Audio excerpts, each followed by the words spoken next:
Mom, I'm heading out. As usual, after seeing my daughter and husband off, I headed to the laundry room. I was off duty today, so I decided to do the laundry myself for the first time in a while. Normally, my daughter Daisy takes care of it since I'm usually busy with work. Even though I tell her she doesn't need to, knowing how tough her studies are, Daisy insists, "No, I'll do it." I can't help but chuckle to myself, wondering why she's so stubborn about it. After the washing machine finished its cycle, I began moving the clothes into the dryer, and just as I grabbed Daisy's pajamas, I noticed something strange. What? No. What is this? There was a dark, reddish stain on her pajamas.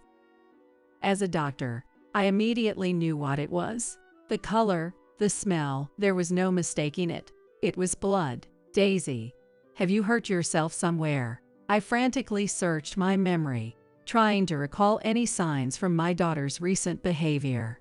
Lately, she'd been more absent-minded in the mornings. No, it couldn't be. A dreadful possibility crept into my mind.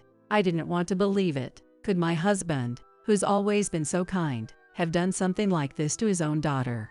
To find out for sure, I rushed to the electronics store to buy a hidden camera. My name is Sierra Montgomery, a 40-year-old pediatrician working at a local private clinic. I live with my husband, Ethan, who is an internist, and our 8th-grade daughter, Daisy. Ethan's family has run a medical practice for generations, and it's always been assumed he would take over from his father, Graham, and become the head of the clinic one day. Currently, Ethan is working at a different university hospital to gain more experience. Ethan has a younger brother, Lucas. Unlike Ethan, Lucas didn't pursue medicine and ended up working at a regular company. Lucas is also married with a daughter about the same age as Daisy, but we rarely see them outside of family gatherings. Lucas defied his parents' expectations by not becoming a doctor, which seems to have created some distance between him and the family. Ethan, on the other hand, was always academically gifted, something I've heard endlessly from my parents-in-law, Graham and Harriet. While the other kids were busy with comics and video games, Ethan spent every waking moment studying from dawn till dusk, they'd say. That's how he stayed at the top of his class every year. But then again, it's only natural as the eldest son of the Montgomery family. To them, Ethan was their pride and joy. When Daisy was born, Ethan was ecstatic, almost embarrassingly so. He missed a birth itself, but despite just starting his career as a doctor, he canceled a dinner with a renowned professor to come see Daisy and me. I remember him gently holding newborn Daisy's tiny hand and tearfully declaring, "I'll do whatever it takes to make sure she's happy." Watching him then, I knew I hadn't made a mistake marrying him. Being a doctor meant Ethan often couldn't make it home because of work, but he always made up for it by spending every moment of his days off with Daisy. Ethan bought a house with a large yard so Daisy could run around freely, and he even took her to amusement parks and aquariums. Sometimes, Harriet, who lived far away, would call with what felt like an interrogation. "Are you making sure Daisy is studying properly?" Once, when Ethan was playing catch with Daisy, he told me with a frown, "Just tell her we're making sure she's studying." So I would follow his lead and say, "Don't worry, she's doing just fine," while stifling a laugh. Ethan often said that because he hadn't been allowed to play freely as a child, he was always studying. He wanted Daisy to grow up carefree and enjoy her childhood. The days Ethan and I spent watching Daisy grow were some of the most precious and happiest of my life. However, things started to feel uneasy after Daisy failed her entrance exams for a private middle school. When she got too nervous, she couldn't fully show her potential. That seemed to affect her performance during the exam. She didn't pass the entrance exam for her first-choice school. "Dad, Mom, I'm so sorry." Daisy, who was usually all smiles, broke down in tears for the first time in ages. I held my sobbing daughter tightly and said, "The result is disappointing, but you worked so hard. No one will blame you. You should be proud of yourself." Those were the only weak words of comfort I could offer. While I desperately wanted to see her smile again, Ethan was the complete opposite, restless and anxious. "This is a big deal. How are we going to tell Mom?" Ethan said, wearing a look of worry I'd never seen before. He furrowed his brows, crossing his arms, deep in thought. He looked like a soldier about to head into battle, filled with fear and uncertainty. "It's okay, right? It's not like it's a life or death situation." My half-hearted reassurance only earned a sigh from Ethan. Soon after, Harriet called. "She passed, right? Why haven't you told me yet?" Harriet pressed me for the result as soon as I picked up the phone. Ethan, his hand trembling, took the phone and quietly muttered, "Sorry, she didn't make it." "What are you saying? Don't joke about this." Harriet's furious voice was so loud, I could hear it clearly on my end. Then Graham took over the call, summoning us to the in-laws' house immediately. "You're late." "Well, come in." Graham, looking irritated, led us to the living room and made 3 cups of coffee. "Harriet's in bed. The shock's been too much for her," Graham said, glaring at Ethan. Soon, Harriet, likely awakened by the commotion, came stomping into the room, her footsteps deliberately loud. "Harriet, please don't push yourself too hard," I said, trying to be considerate, but it only made things worse. "Whose fault do you think this is?" Harriet shouted, her voice so forceful it felt like it shook the room. "I'm sorry, we couldn't get Daisy into that private middle school." Faced with Harriet's overwhelming anger, Ethan apologized deeply. "Shame on our family. Even Lucas, who didn't pursue medicine, got accepted. This is just unbelievable." Harriet spat out her words with a deep look of disgust, while Graham said nothing, only releasing a long, heavy sigh. The private middle school Daisy had failed to get into was the same school that Graham, Harriet, and the other Montgomery siblings, including Ethan, had attended. It was obvious that Harriet saw her failure as a humiliation beyond words. "How dare you tarnish the Montgomery family name? What kind of education have you been giving her? All talk about making her study, but the results are horrendous. I'm sorry. We just wanted Daisy to grow up freely, without too much pressure." Ethan quickly exclaimed, "Hey!" He hurriedly covered my mouth with his hand. It was clear he didn't want me to make things worse by saying anything unnecessary. "I'm sorry, never mind." I obediently withdrew my statement, following Ethan's signal. After a few seconds, Harriet snorted in dissatisfaction before glaring at me. "Is Daisy even Ethan's child? Really? I'm not sure what you mean by that. Come on, think about it. Ethan became a successful doctor, but Daisy, she couldn't even pass a private middle school entrance exam. Something doesn't add up. Daisy is Ethan and my child. There's no doubt about that. Regardless, make sure she gets into a private high school. If she goes to a public school, the Montgomery family will be a laughing stock. It's embarrassing to our roots." She applied more pressure before she and Graham left the living room and retreated to the back room. I stood there, stunned, until Ethan gently patted my shoulder. "Let's go, Daisy's waiting," he said, his voice soft and reassuring. For several days after that, Daisy blamed herself for not passing the entrance exam. She started eating less, too. No matter what comforting words I offered, she wouldn't come out of her room. "Your life isn't over. It's just middle school. Public school is fine, too." I left her meals outside her closed door and kept encouraging her, refusing to give up. Eventually, my persistence paid off. She made friends at the public school, and by the time 6 months had passed, she seemed much happier. "Mom, it's my classmate's birthday tomorrow. What do you think I should get her as a gift?" She was smiling again, like she used to. Every morning, she waved her hand cheerfully.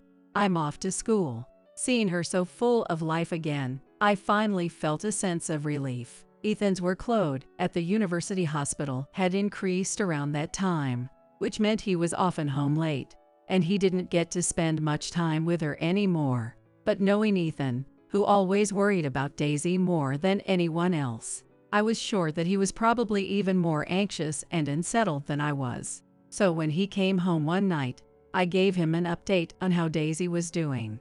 "Hey, so about Daisy." I was certain Ethan would light up with joy after hearing the news. Oh really? So what?" His disinterested response left me feeling utterly disappointed. I continued to talk about Daisy, thinking he might at least show some reaction. "I'm exhausted. Can you please stop?" Ethan waved his hand dismissively and retreated to the bedroom without another word. Time flew by, and before I knew it, Daisy had turned 15. This year, she needs to study harder than ever to get into her dream private high school. However, putting too much pressure on Daisy could backfire. We've seen it happen before, and I fear the same results if we push too hard. Even if she doesn't get into her first choice school, it's not a life or death situation. I kept reminding myself not to place too many expectations on her, even though I wanted her to succeed. Fortunately, Daisy has been doing well, not only academically but also in extracurricular activities. In her free time, she spends quality moments with her close friends, enjoying herself. When she took her first set of finals as an 8th grader, she scored over 90% in every subject, a fantastic achievement. During the following parent-teacher conference, her teacher assured us she's well within range to get into her first-choice private school. When I told her about the praise from her teacher, she smiled proudly, saying, "See, I told you." After the parent-teacher conference, it was just the two of us driving home together for the first time in a while.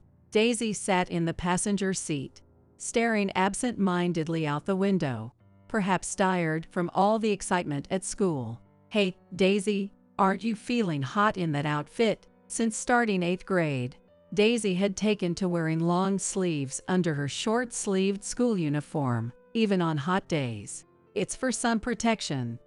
Teenage girls have a lot to worry about, you know, Daisy said with a laugh. And at that moment, I didn't think much of it. Around 10 p.m., I heard the familiar sound of Ethan's car pulling into the garage, followed by the sound of his footsteps approaching the door. Ever since Daisy had failed her private middle school entrance exam, there had been a wall between Ethan and me. But tonight, I was finally able to share some good news. I hoped to see a smile on my husband's face as I told him about Daisy's test results and the parent-teacher conference. Ethan glanced over all the test papers, then let out a sarcastic laugh. "Not a single perfect score, huh?"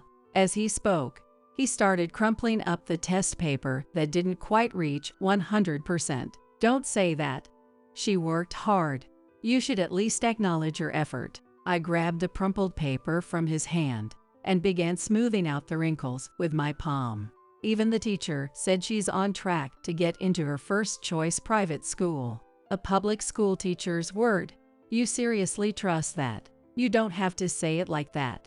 I was at a loss for words, overwhelmed by his constant dismissal of our daughter's efforts. If this were a private middle school, no student would be happy with those scores. Back in our day, we studied without even thinking of sleep, just to avoid falling behind everyone else. Ethan's eyes were fixed on her bedroom door as he spoke. "She's doing the best she can."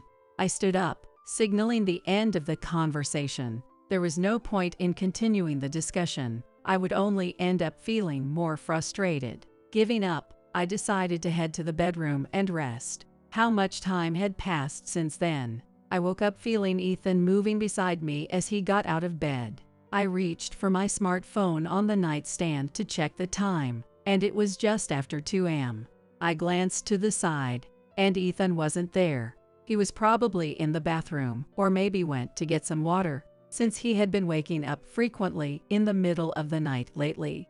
Ethan had been getting up and leaving the room almost every night recently. It seemed like he had been unable to sleep, probably due to the stress piling up from work. If this continues much longer, maybe he should consider seeing a counselor. At that moment, I was more worried about Ethan's mental state than about Daisy. I waited for him to return, but he didn't, and eventually, sleepiness took over me once again.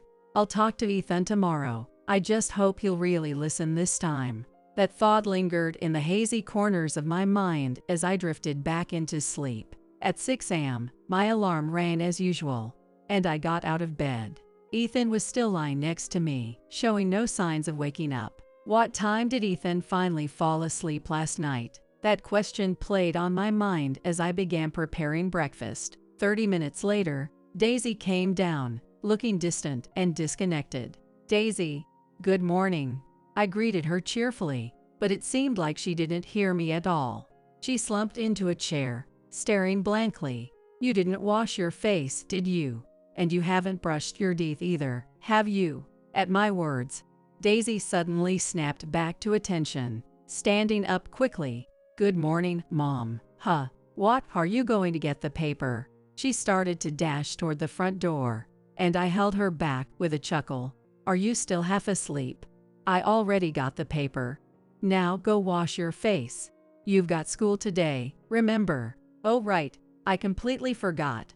It's almost summer break, so I've been totally relaxed." Daisy stuck her tongue out playfully, as if to exaggerate the joke. After Daisy left for school, Ethan slowly got up a bit later. "I'm skipping breakfast," he said, quickly getting dressed and heading off to work within 5 minutes without eating anything. Since I was off duty, I decided to do the laundry myself for the first time in a while. Usually, Daisy takes care of it after she gets home from school. I always tell her that with her studies and extracurricular activities, she doesn't have to worry about the laundry, but she insists, saying, "No, I'll do it." Why is she so stubborn about it? I thought, unable to help but laugh a little. When the washing machine cycle finished, I moved the clothes to the dryer, but the moment I grabbed Daisy's pajamas, I noticed something unusual. "What? No, this can't be." Her pajamas were stained with dark, reddish marks. Being a doctor, I instantly knew what they were. From the color and the smell, it was unmistakable. It was blood. And not just in one spot. The blood stains were scattered all over her pajamas. "Daisy, have you been hurt?" I racked my brain, trying to recall any recent signs, desperately searching my memory for anything unusual about her behavior. Lately, Daisy had been more and more absent-minded in the mornings, and it seemed to have gotten worse in the past few days. Could it be? A horrible possibility came to mind. I stopped doing the laundry, quickly changed my clothes, and headed to the electronics store to buy a hidden camera. I don't want to believe it. How could Ethan, who had always been so gentle to our daughter, do something like this? But to find out the truth, and most importantly, to protect Daisy, I couldn't afford to hesitate. The next day, after both my husband and daughter had gone out, I decided to check the footage from the hidden camera I had set up in Daisy's room the day before, even before cleaning up the breakfast dishes. If my suspicions were correct, Daisy was in a very dangerous situation. Please, let me be wrong. I just needed to see the footage quickly, and if my worries turned out to be nothing more than my imagination, I could breathe a sigh of relief. With trembling fingers, I pressed the play button, praying for my fears to be unfounded. The hidden camera I purchased was high-tech, able to clearly record not only the movements and expressions of people, but also their conversations. When Daisy got into bed and turned off the lights, the camera automatically switched to night vision mode. Even in complete darkness, every movement in the room was clearly visible. For a while after Daisy fell asleep, nothing happened, and time passed quietly. There was no point in watching anymore. Thinking that, I sped up the footage to 2 and then 3 times the normal speed. If the morning came without incident, I could chalk it all up to my imagination. However, at around 2 a.m., my hopes were shattered. The door to the room opened quietly, and a large figure slowly walked in. The moment I saw the figure, and the way they walked, I immediately knew who it was. It was none other than my husband, Ethan. This can't be happening. Please, let this be some kind of mistake. Almost instinctively, I found myself praying to God, and to the image of Ethan on the screen, begging for it all to be some terrible misunderstanding. But my silent pleas couldn't reach the Ethan in the video. Ethan stopped next to Daisy's bed, and suddenly ripped the sheets off her. "How long are you going to keep sleeping? Get up already. At his voice, Daisy quickly scrambled out of bed. You're 3 minutes late. I've told you over and over again, be up and waiting for me 30 minutes before I come in. I'm sorry, Dad. Daisy knelt on the floor, apologizing. Ethan turned on the desk lamp and ordered Daisy, sit down already. We're picking up where we left off yesterday. Why didn't you get 100% on that last test? Are you having fun embarrassing me like this? Is that what you wanted? To make me look like a fool? No, it wasn't like that. It's my fault for not getting a perfect score. Please, forgive me. And so, the grueling study session between Ethan and Daisy began again, their dynamic as disturbing as ever. Stop mocking me? Do you even realize who's teaching you this? If you don't score a perfect 100% on the next test, I'll throw you out of this house. As he shouted these words, Ethan not only verbally dominated Daisy, but physically inflicted pain, asserting control over her completely. I'm sorry, I swear I'll get perfect scores next time, so please, stop this. Unable to endure the pain any longer, Daisy finally broke down in tears. This cycle continued on, and Daisy was only released from her torment after 5 had passed. You've made fewer mistakes this time, but don't think I'm satisfied yet. Tomorrow, be up and ready. With those parting words, Ethan left the room without a single word of encouragement for Daisy's efforts. She remained sitting at the desk, her head in her hands. I can't take this anymore. I just can't. Her heartbreaking cries were the last thing the camera recorded in the now empty room. As soon as the video ended, I was overwhelmed by my own helplessness. How could I have missed such a tragedy happening every night? Puzzled, I immediately checked Daisy's room. To my shock, soundproofing had been added to the door, walls, and even the windows without my knowing. Ethan must have done it so I wouldn't notice. I just have to protect her, no matter what. Worried for Daisy, I explained the situation to my clinic's head doctor and arranged for another physician to cover my afternoon appointments. By evening, I knew it was close to the time Daisy would be coming home, so I parked near the school gate. After waiting for a bit, I saw Daisy walking out of the school with her friends, chatting happily. When I waved, her eyes widened in surprise. Mom, what are you doing here? Her friends, noticing us, politely waved goodbye and walked off ahead. Weren't you supposed to be at work? I got the afternoon off. Thought I'd surprise you and walk home together. Skipping work. You probably inconvenienced everyone at the clinic. Daisy gave me a playful smirk. Maybe so. But right now, I'm more worried about you. I answered seriously, and suddenly Daisy's smile vanished. Mom, what are you talking about? Daisy, please don't hide things from me. What do you know? I know what you were doing with Dad last night. It's not just last night, right? This has been happening every night, hasn't it? As I brought up the main issue, her face showed pure shock. Then, as if she couldn't keep it a secret anymore, she burst into tears. Dad's not here now, so cry as much as you want. I held my sobbing daughter tightly in my arms. After a while, Daisy calmed down and finally began to speak the truth. According to her, Ethan had been coming into her room every night for the past 3 months. At first, it was just to help her study for about an hour. But gradually, things escalated. When Daisy made a mistake on an answer, Ethan's frustration started coming out not just in words, but in actions. Dad made me do a workbook he bought every day. If I didn't finish in time or got even one question wrong, he'd use a ruler on me. I kept telling him to stop, but he always said, "I'm doing this for your own good," and never stopped. As she said this, Daisy rolled up her sleeve. Oh my, what has he done? Her wrists and arms were covered with bruises and scrapes. Seeing Daisy's sorrowful eyes broke my heart. I had no idea you were going through something so awful. I'm so sorry I didn't notice sooner. But why didn't you tell me? If you had come to me, I could have helped you much earlier.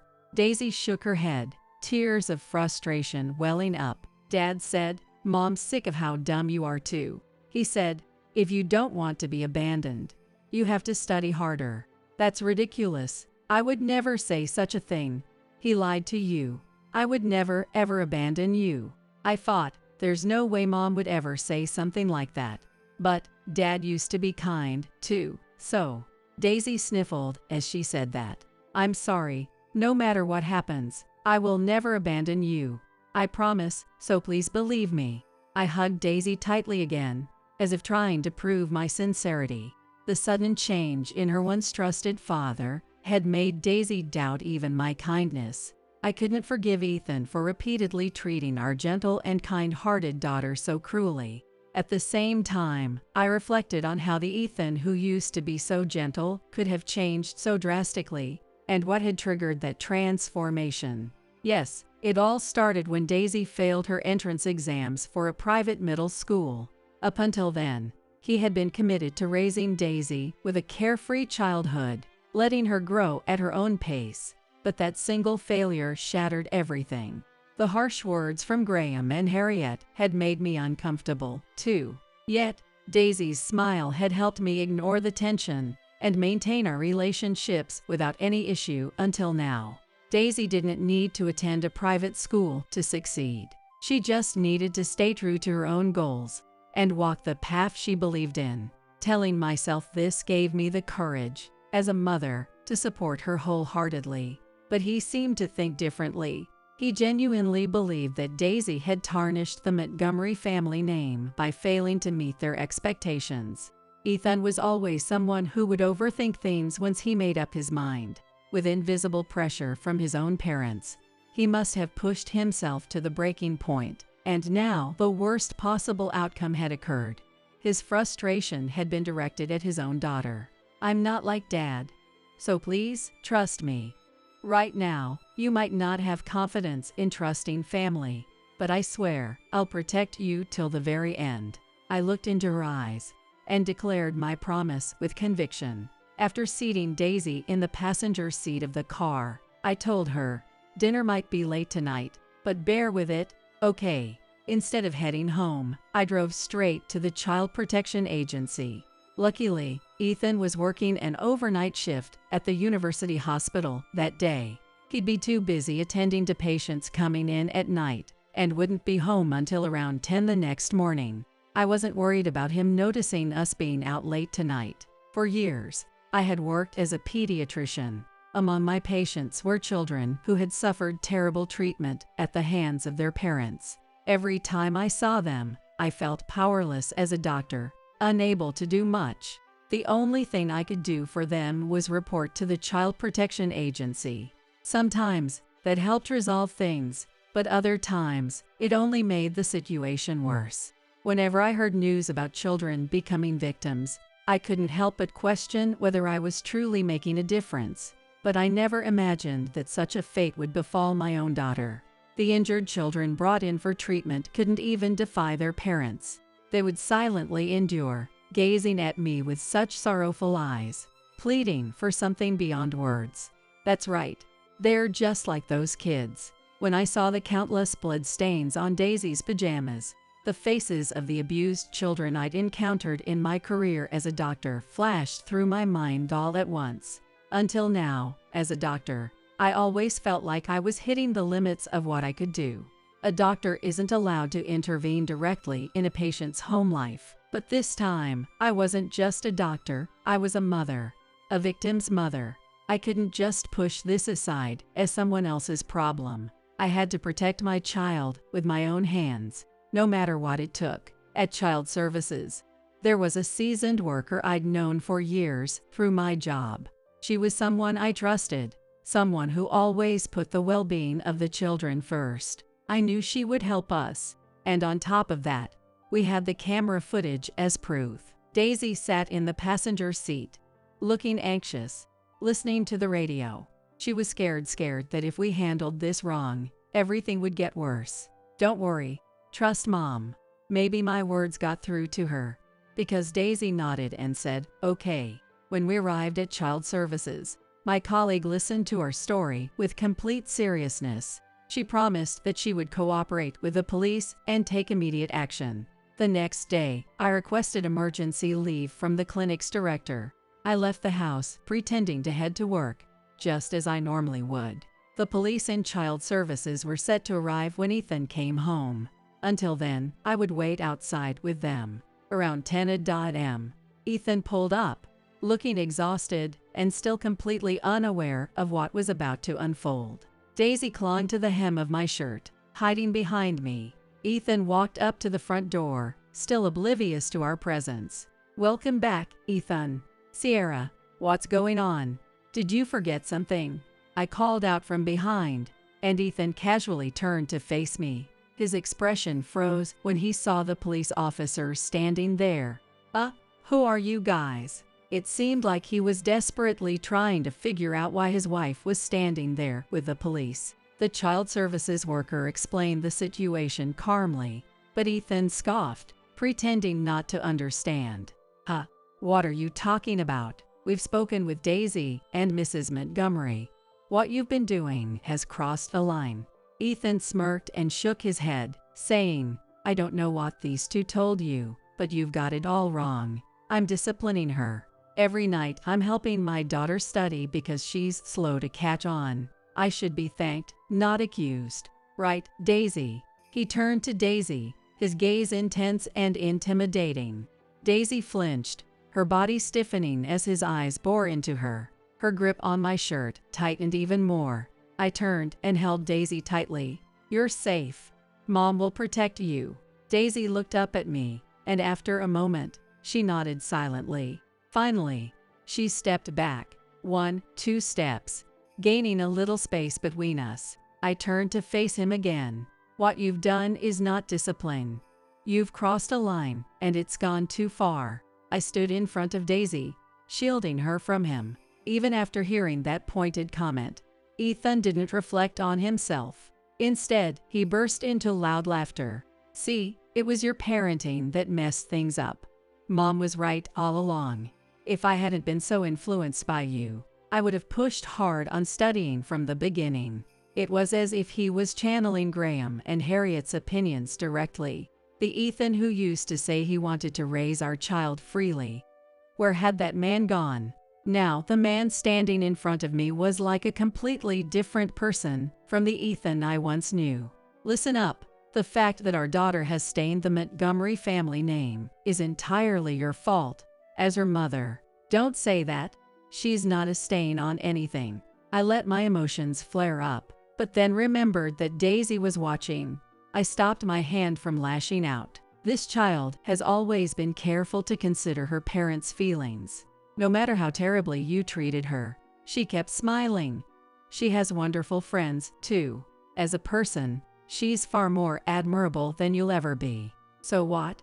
If she's not recognized for her academic achievements, nobody will care about her in this world. Look at me. I'm respected as a doctor. Is this what happens when you're pressured to focus only on academics? You have no right to trap her in your suffocating ideals and rob her of her freedom. We both grew increasingly heated, and Ethan, driven by his emotions, moved as if he was about to grab me. "Dad, Mom, please, stop." Daisy, who had been trembling in fear, finally whispered in a small voice to stop us. Even as Ethan still lunged towards me, a social worker intervened. "Hold on, let's listen to what Daisy has to say first." At that, everyone's attention shifted toward Daisy.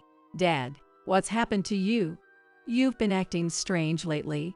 "You're not yourself. You're the one who's acting strange. I've been teaching you everything I know day after day.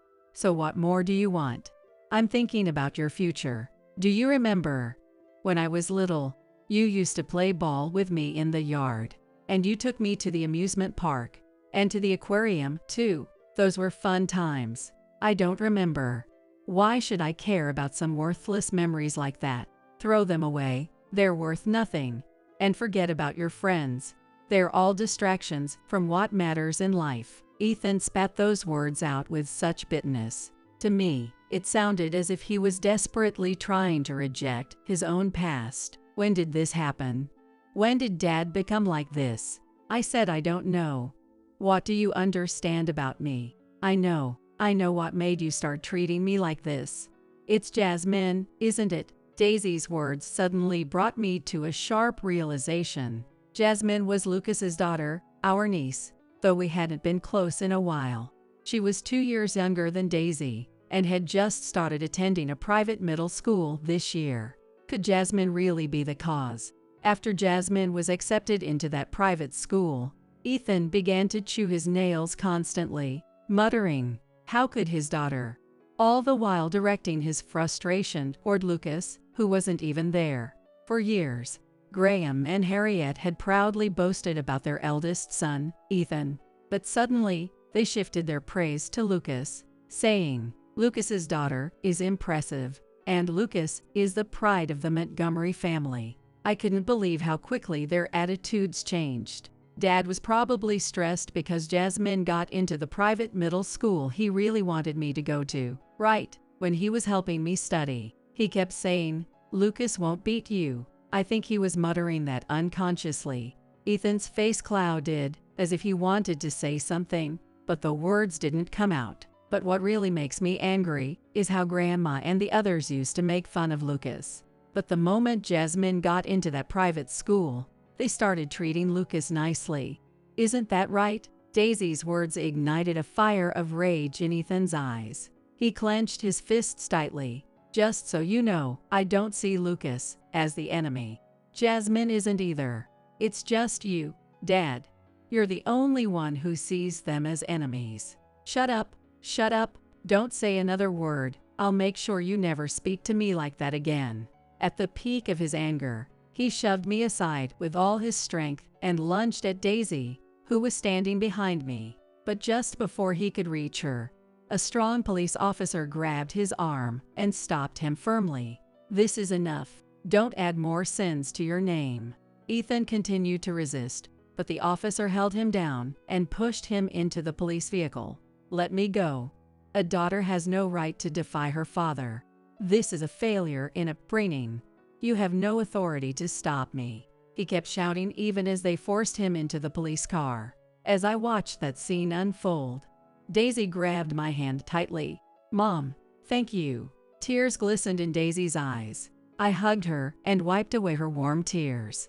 After that, he was officially arrested for his excessive behavior toward his daughter. With that, the immediate threat to Daisy disappeared. However, I worried that the same tragedy might happen again when Ethan came back. So I sent a completed divorce paper to Ethan, who had been incarcerated. To my surprise, he didn't object. According to the attorney handling Ethan's case, he has become very quiet. It seems that Daisy's words had a profound impact on him, and he has been cooperating with the police interviews without any resistance. As Daisy pointed out, his motive appeared to be jealousy towards Lucas. He changed his approach to education entirely, forcing his daughter to study all night, believing it would help her get into a prestigious private high school. By doing so, he thought he could win back his parents' attention, which had shifted towards Lucas. Did Ethan really crave his parents' love that much? Following his arrest, the university hospital where Ethan worked immediately decided to terminate his employment. When this case was picked up by national news, the media eventually turned their attention to the clinic run by Graham. I knew it. I always thought there was something off about that family. This was the sentiment frequently heard from the neighbors. Rumor had it that the Montgomery family had a history of using education as an excuse to inflict violence on their two sons, from morning until night. It's no surprise that Ethan, growing up in such an environment, was starved for his parents' affection. It's unfortunate that his need for their love led him to over-discipline his own daughter. Due to the media coverage, the number of patients visiting the clinic sharply declined. Yet, no one expressed any sympathy for them. After my divorce from Ethan, I moved with Daisy to an apartment near my parents' house. Since it's within walking distance, my parents are delighted that they can see Daisy anytime. It's convenient for me too, as I can rely on them when work gets hectic. Daisy enrolled in the local public high school and joined the softball team, invited by new friends she met there. She devoted herself to practice daily and achieved the remarkable feat of placing in the top 4 in the state. During the rookie tournament, On top of that, she maintained the highest academic scores in every subject, making me incredibly proud of my daughter. Sometimes, mothers of the children who visit the clinic say, "Please thank Daisy for me." At first, I didn't understand what they meant, and I was puzzled. When I asked, I learned that Daisy had been volunteering at the after-school care program on days when she didn't have extracurricular activities, helping the children with their studies. One boy said, "Daisy taught me math. I couldn't do it before, but after Daisy taught me, I got it right away." My teacher at school even said, "That's amazing." Wow, that's impressive. But it wasn't just Daisy. You worked really hard too, didn't you? When I patted the boy on the head, he smiled innocently and said, "I want Daisy to teach me more," before being led away by his mother. Watching his smile, I couldn't help but think of Ethan. If only he could have connected with Daisy in a different way, maybe things would have turned out differently. However, there's no point in regretting the past. Right now, the only thing to do is to keep moving forward. I made Daisy go through something incredibly painful and sad. That fact will never disappear. Yet, as a mother, I was able to protect her. That, too, is a fact that will never fade. Around 6 p.m., I received a call from Daisy on my smartphone. "Extracurricular activities are over. Where are you, Mom?" "I'm just finishing up work and heading home now." "Great. Can you come pick me up? My friends are with me too. Please." On the other end of the phone, Daisy was laughing with her friends. I want to protect the bright future filled with her smiles. And from now on, I reaffirmed my commitment to live positively for that future. Looking at my watch, it was past 8 o'clock at night. My daughter Linda and husband Tom wouldn't prepare dinner themselves, so they must be waiting for my return. As I was about to enter the living room, I heard Linda laughing loudly, saying, "Nowadays, fixing clothes and reselling them seems so poor." Were they watching TV or something? Never did I think they were talking about me until I heard Tom's voice that drained the blood from my face. "Mary too. She's got her quirks, kind of misunderstanding things, you know?" It seemed they were talking about me and my friend Mary. Frozen in place, I was forced to listen to a conversation I didn't want to hear. Their talk was nothing but derogatory towards me and Mary, making me feel dizzy. Slumped on the spot, my beloved dog Max came to comfort me. Their conversation continued, even mentioning throwing away Max, a mixed breed, along with my mother's sewing machine, which is a keepsake to me. Suddenly, I stood up. Without saying anything, I took Max, and before I knew it, I had fled the house. Where was I going? Even I didn't know, as Max whimpered vulnerably. Could I just return home as if nothing happened? No, that was impossible. I understood that those two were mocking us. I didn't want to return to a home where such people waited. I didn't want to feel that miserable. From that day, I never returned to that house. There are a few things that are precious to me. One of them, my mother's treadle sewing machine, is my most treasured possession. My mother used this sewing machine to make many clothes for me. Like my mother, I wanted to make clothes for my daughter too. Linda used to like the clothes I made for her, but that's a story of the past. Now that she's in high school, she hardly wears the clothes I tailor. In a cafe one afternoon, I was venting to my friend Mary. Back then, she used to say she loved Mom's homemade clothes. Now she says looking at me, using the sewing machine makes me look like a grandma. Now. You had your own moments too. Mary and I have been friends since high school. Sometimes she brings up things I don't even remember. Really? I feigned ignorance and took a sip of my iced coffee. Laughing, Mary meticulously checked the clothes I had mended. After graduating from high school's fashion department, Mary and I went on to the same college for fashion. Though we're on different paths now, our friendship hasn't changed. As expected of Jane. perfect as always." I felt relieved hearing that from Mary. My repaired clothes would be displayed in Mary's select shop. After college, Mary got a job at a major apparel company, where she learned the ropes of sales and management before going independent. "Linda's already in high school, and I wish she would work with me." After delivering the clothes, now it was Mary's turn to grumble.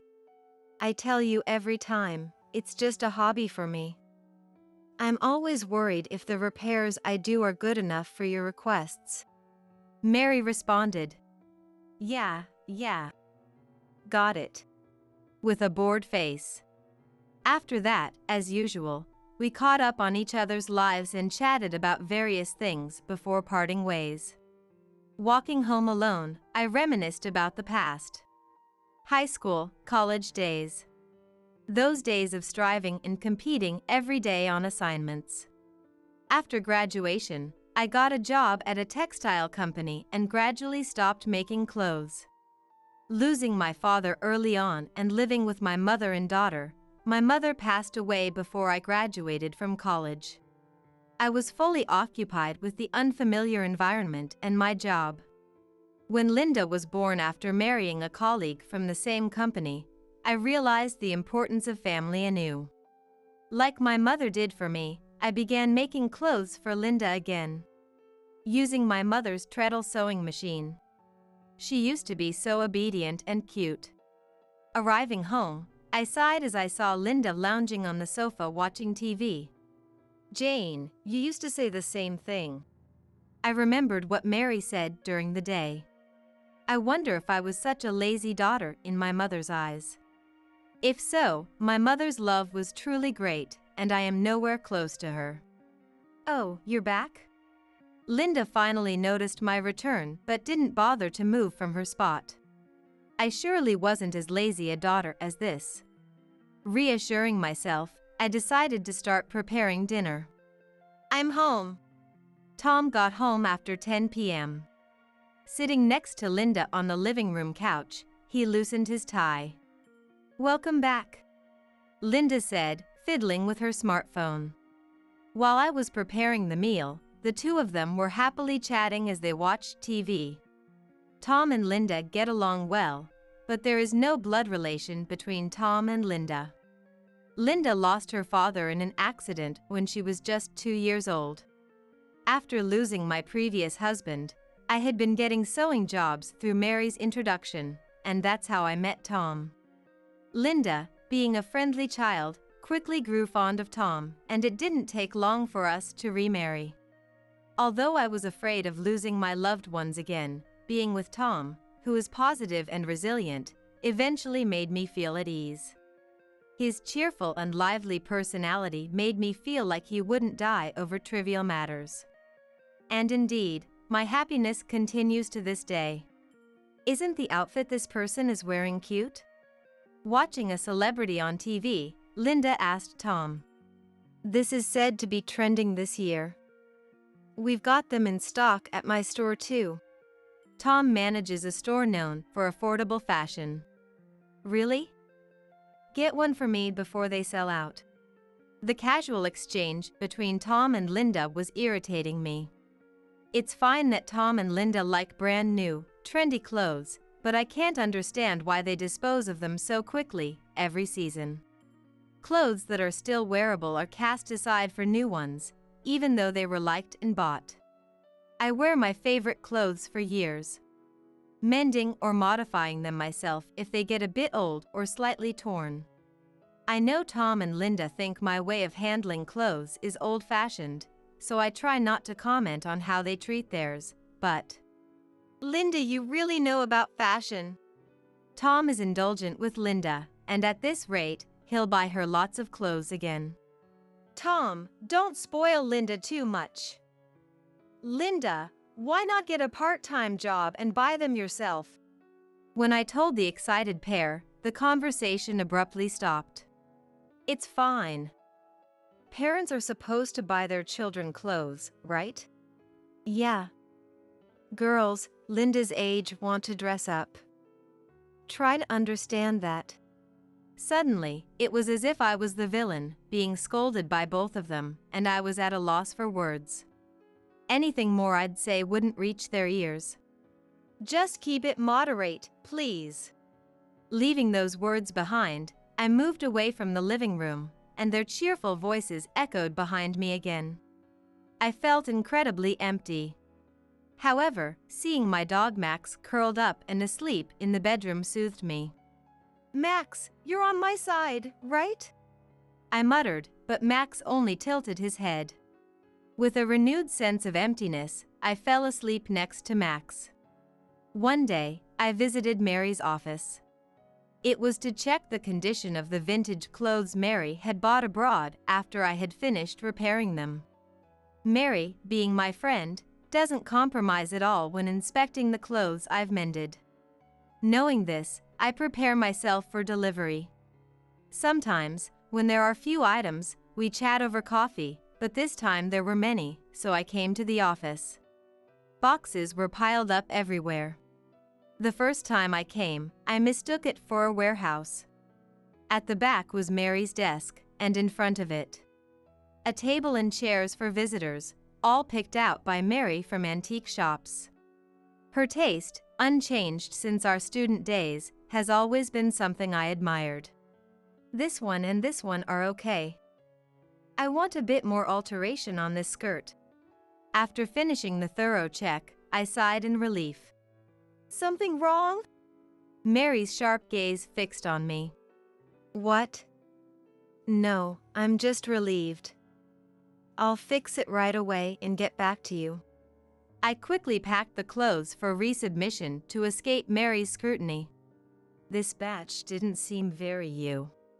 Mary took an envelope from her desk and handed it to me. The payment for the clothes I had mended. I can't take it. It took too long, and I didn't meet your expectations. I refused, but Mary forced the envelope into my hand. I think your skills haven't dropped at all. This time, she looked into my eyes with sparkling ones. Far from declining, you're at a professional level. That's why I've made sure to include the appropriate fee for your skills. Mary's eyes shine when she's talking about work. And I know it's not just because I'm her friend that she acknowledges my skill and gives me a fair reward. That's right. I have something I want you to see, Jane. As I was about to leave, Mary, pretending not to hear, took something out of a cardboard box. A hand-carved horse, no, perhaps a donkey. This small figurine, small enough to fit in the palm of my hand, was something sold to tourists at an outdoor market in Africa. I think you have a better sense for trinkets than I do. What do you think about this? I give my honest opinion. And so, I rated each piece of trinketry that she kept bringing out one after the other. I enjoy these moments. Before I know it, time always flies by. Glancing outside the window, I realized it had long since become dark. Mary. Sorry, I have to go. Mary looked up in surprise at the office clock. Sorry for keeping you so late. But it was really helpful. Thank you. With a wave, I hurried out of Mary's office. Rushing through the office district, I hastened to the station through the night. The glittering streets filled me with longing. And I remembered that I had a dream too. To have many people wear the clothes I made. Even though I went to college for fashion. Watching the scenery flow by from the train window. If I had joined an apparel company instead of a textile manufacturer. If I hadn't married. If I hadn't had children. My self-deprecating thoughts led me back to the familiar residential area. And then, I returned to reality. Forgetting the dreams I had been reminiscing about, I hurried home. Checking my watch, it was past 8 o'clock at night. Neither Linda nor Tom would prepare dinner themselves, so they must be waiting for my return. Fortunately, they wouldn't be upset with takeout, so I stopped by the nearby supermarket to pick up something quick. Still, the lack of any message from them bothered me. Usually, I would inform or message them if I were going to be late, but today was neither. Moreover, it should be the first time I haven't prepared dinner and haven't come home until this hour. Soon after, I arrived home. The porch light was on, so they must be home. Perhaps they didn't mind me not returning, and I was the only one concerned about the time. That thought was rather lonely. Opening the front door, there was Max, tied up. He's usually free roaming, maybe they hadn't let him off after a walk. As Max looked up at me with watery eyes, I reached for his leash to set him free, when laughter from the living room reached me. Unable to hold back my irritation, I headed to the living room with Max. After all, Max was brought home by me. Wanting a dog for Linda, we went to a city adoption event where we met. Linda wanted a smaller, cuter dog, so we left that day, but I couldn't stop thinking about him. Unable to forget, I inquired later and found out he was about to be euthanized, so I couldn't stand it and took him in. Max came to us under those circumstances, but Linda and Tom were supposed to have welcomed him as a pet. Yet now, they were having fun inside while Max was left tied up in the cold entrance, which I couldn't forgive. As I was about to enter the living room, I heard Linda laughing loudly. Nowadays, fixing clothes and selling them again seems so poor. Were they watching TV or something? I never thought they were talking about me until I heard Tom's voice, which made my blood run cold. Mary too. She's too stubborn, or rather, there's some kind of misunderstanding. It seemed they were talking about me and Mary. Frozen in place, I was forced to listen to a conversation I didn't want to hear. Me, being swayed by Mary, fulfilling repair requests without much skill. Mary, using me without a shred of sense just because we're friends. Their conversation was nothing but derogatory towards me and Mary, making me feel dizzy. Slumped on the spot, Max came to comfort me. Their conversation continued, mentioning maybe throwing away Max, a mixed breed, along with my treadle sewing machine, a keepsake from my mother. Suddenly, I stood up. Without saying a word, I took Max, and before I knew it, we had left the house. Where were we going? I didn't even know myself. Max whimpered vulnerably. Could we just return home as if nothing had happened? No, that couldn't be possible. It was clear that those two were mocking us. I didn't want to return to a home where such people were waiting. I didn't want to feel that miserable. My feet moved in the opposite direction of home. Eventually, the residential area changed to an office district, and me walking with a dog seemed out of place. But I couldn't turn back now. When I reached the familiar buildings, I took out my smartphone and made a call. Jane! What's wrong? Surprised by my call, Mary rushed out of the building. I was just about to leave, but noticing Max sitting next to me, Mary seemed to understand something. Asking me to wait for a moment, she disappeared back into the building. After a while, she appeared with a large cardboard box. Can you bear with this for a bit, Max? She said as she packed Max into the box. Max, being smart and seldom barking, stayed quiet. Then, I shared with Mary what had happened back at the house. So that's what happened. As I spoke, the shock and anger faded, and I began to feel restless, wondering if the two of them were worried about my absence. Ignoring my fidgeting, Mary glanced at Max, curled up in the box, and muttered, "If they were worried, they would have called by now." Unable to fully grasp Mary's words due to my panic. What should I do? What should I do? I just wandered around the room, muttering. Didn't you say you installed a pet camera for Max? I could hear her this time, but when I looked at Mary, she seemed exasperated.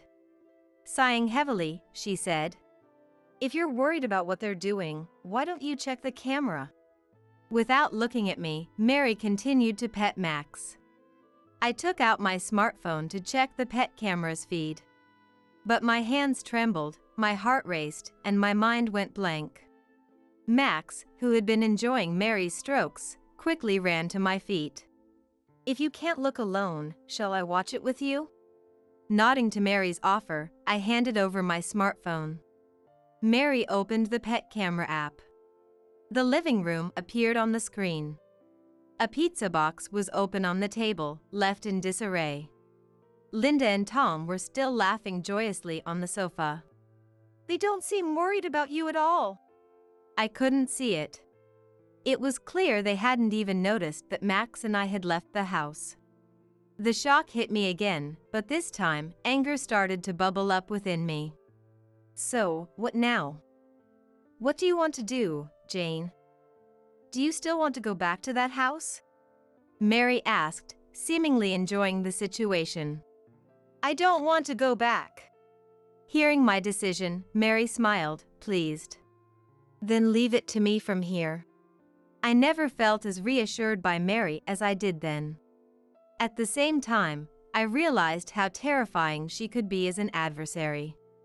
Mary skillfully manipulated my smartphone, then showed me a shocking video.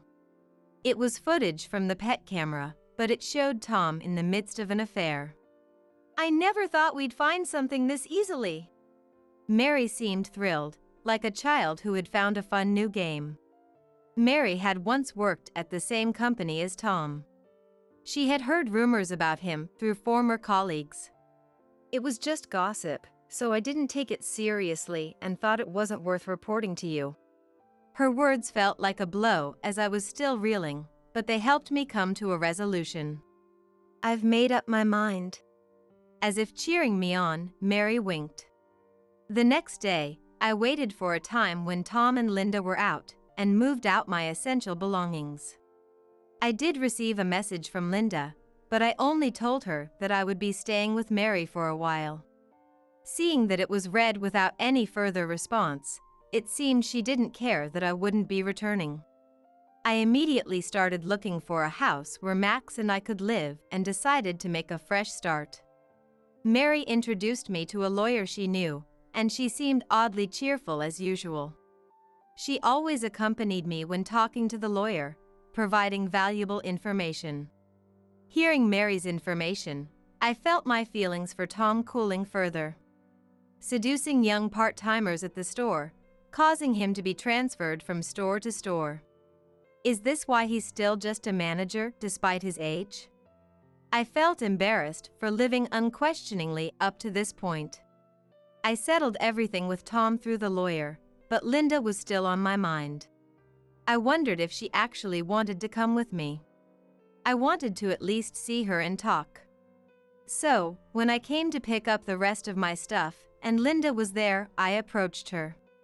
"Linda, won't you come with me?" Linda, as usual, lay on the sofa, not even looking at me. "Are you mad because I decided to divorce on my own?" I asked, almost crying, to the silent Linda. Then Linda shrugged her shoulders.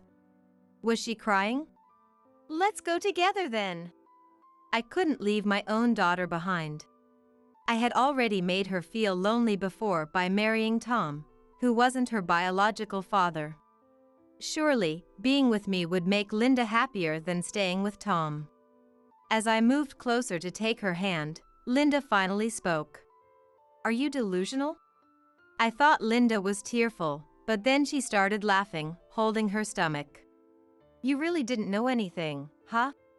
She spoke with a voice that seemed to pity me. Linda knew about Tom's affairs. In exchange for keeping quiet, Tom gave her money and lots of clothes. He's already looking for someone to remarry.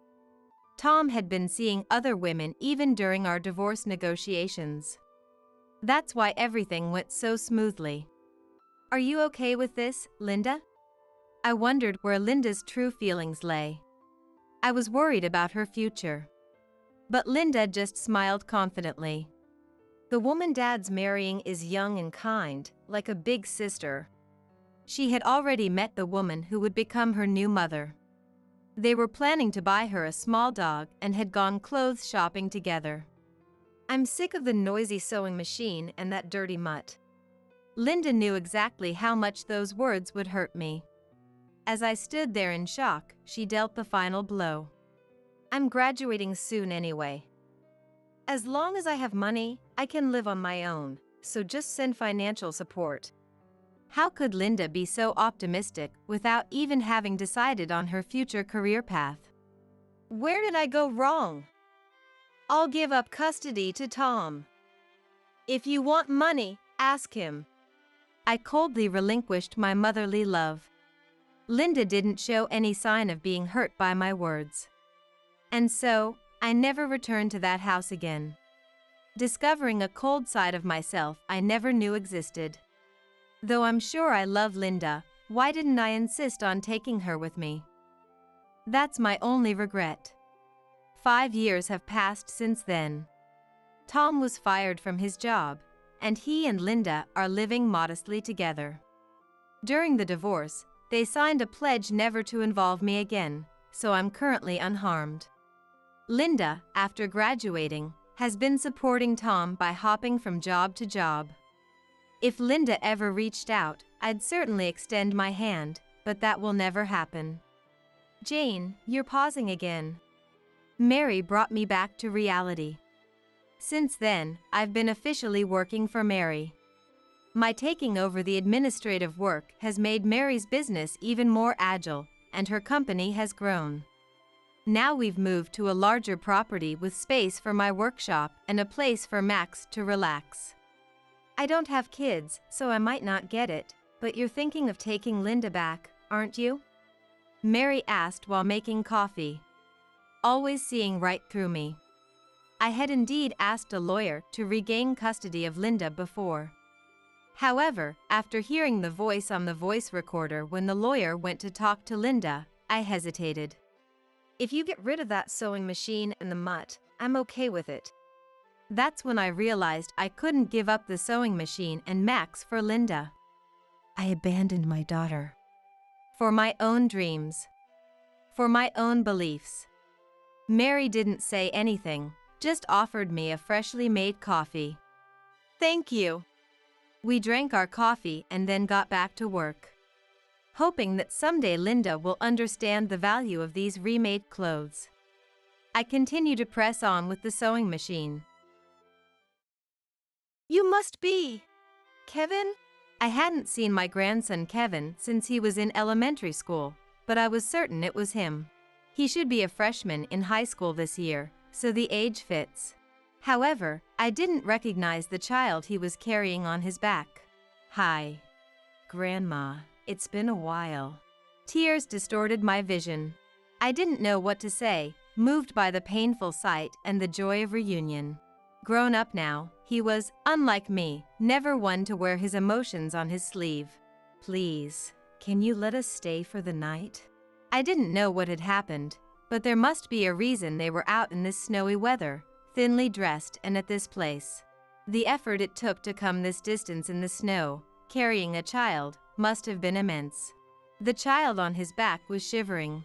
Their limbs were red and black from the cold, lips turning a shade of blue-purple.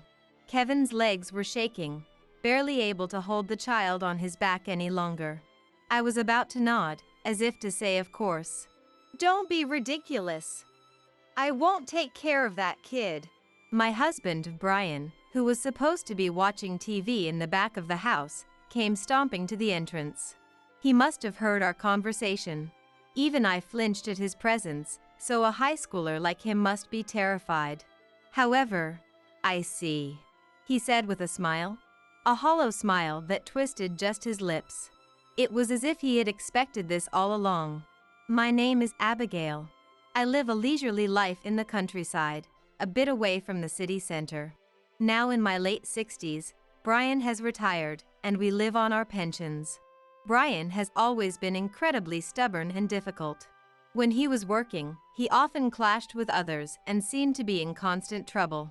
But those who knew him well understood that Brian was just clumsy. He hated dishonesty and was hard to sway once he made up his mind. and he was terribly bad at expressing his feelings. Back then, I knew that Brian was more stubborn and clumsy than others, so I sometimes stepped in to help. I wasn't as capable at work as he was, but I was better at socializing. In a sense, we were opposites, but we naturally got along. We supported each other, eventually started dating, and got married. After getting married, we were blessed with our son, Matthew, right away. Brian, stubborn as he was, seemed to pour his kind of love into him. Thanks to that, Matthew grew up well, got married, and was blessed with Kevin. It seemed like our happiness would continue forever, but it didn't turn out that way. We've grown distant from Matthew for several years now. A huge fight between Brian and Matthew was the start of the rift. Even I, who usually stayed neutral, ended up taking Brian's side, so much so that I haven't seen him for years. And because of that, I haven't seen Kevin in a long time as well. It's been lonely not seeing my dear grandson, but it seems there's nothing I can do. It all started with Matthew's marriage. Matthew married a woman he had been dating since his student days, Isabella. Isabella lived nearby, and our families got along well, so Brian and I wholeheartedly celebrated their marriage. I remember when Kevin was born, Brian lifted him up with a beaming face, as if he was a different person. It was around the time Kevin entered elementary school that Isabella started coming to me with concerns. Matthew comes home late, and there are too many overtimes and weekend shifts. I tell him not to push himself too hard. I was touched by Isabella's genuine concern for him.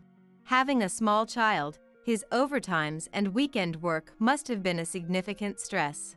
Brian was also a workaholic and had a tough time, so I could understand her feelings all too well. I also reached out to Matthew a few times, equally worried.